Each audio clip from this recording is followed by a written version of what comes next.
39. 예정과 소명과 칭의와 영화. 육신으로 말미암아 그리스도인은 연약하다. 육신 때문에 그리스도인은 죄 가운데 비틀거리며 자주 넘어진다. 따라서 승리하는 그리스도인이 되기 위해서는 성령의 도우심이 필수적이다. 우리는 하나님의 뜻대로 구하는 일에 자주 넘어진다. 그러나 성령께서는 하나님의 뜻대로 성도를 위하여 간구하신다. 피조물인 사람이 그 연약함으로 하나님께 기도하는 일은 당연하다. 그러나 성령께서 성도를 위하여 간구하신다는 사실은 엄청나고도 놀라운 일이다. 왜냐하면 성령의 간구는 실패한 일이 있을 수가 없기 때문이다. 그래서 사람의 마음을 감찰하시는 하나님께서 성령의 생각을 아신다고 말하고 있다.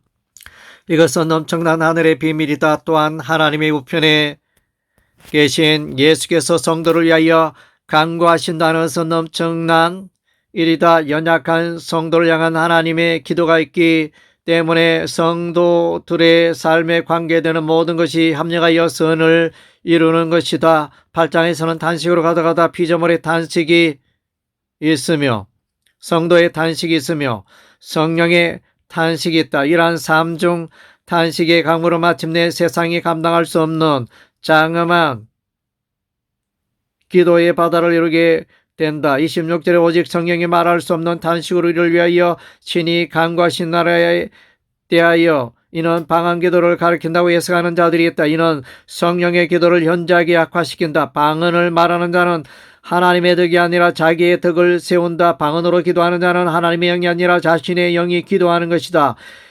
연약한 그리스도인을 도우시는 성령의 기도는 보편적인 데 비하여 방언 기도는 은사를 받은 자에게만 한정된다. 이러한 이유들로 인하여 성령이 말할 수 없는 단식으로 기도하는 것은 곧 방언 기도라고 단정하기에는 무리가 따른다. 하나님께서는 창세전에 구원에 관한 일을 미리 하시고 미리 예정하시고 그들을 부르시고 그들을 어렵다 하시고 또한 그들을 영화롭게 하셨다. 이를 그러 구원의 황금 사설이라고 한다. 구원에 관하여는 하나님께서 절대적인 지혜와 주권으로 역사하시기에 인간의 행위가 개입할 여지가 없다. 여기서 29절과 30절에서 구원을 설명하는 주요 동사 5개가 모두 과거 시제로 표현되어 있다.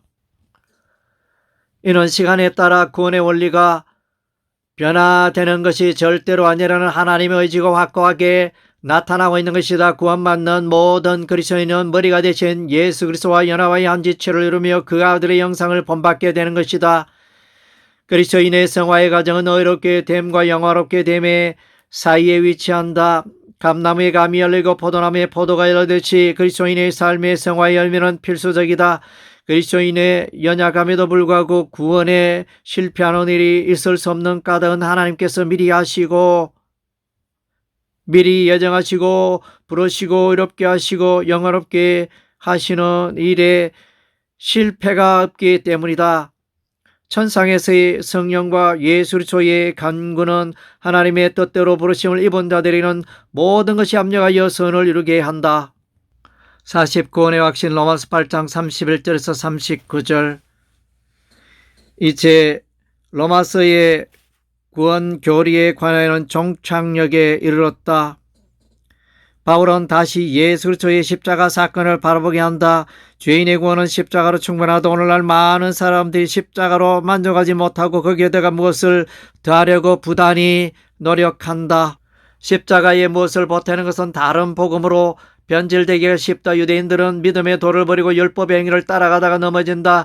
갈라디아 교회에서는 그리스도의 십자가 연회를 버리고 할례를 향하여 율법의 행위를 따르는 자들이 있었다.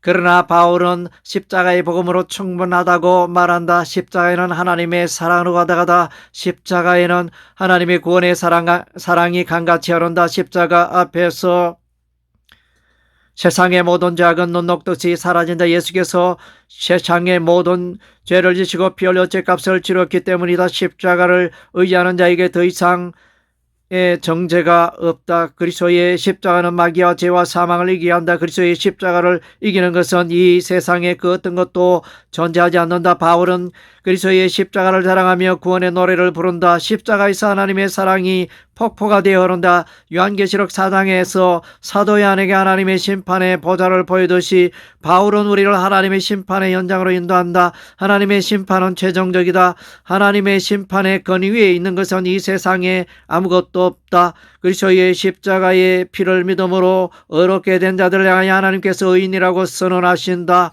성부 하나님과 예수 그리스도와 성령께서 그들을 환영하며 인정하신다. 하나님의 사랑은 십자가에서 나타나며 성령의 임재 가운데 나타난다. 바울은 그의 백성을 향한 하나님의 사랑이 원하다는 것을 말한다. 세상의 어떤 것도 그들을 향한 하나님의 사랑에서 끊을 수 없다. 사망과 생명과 천사들과 권세자들과 현재일이나 장래일이나 능력과 깊음과 깊음의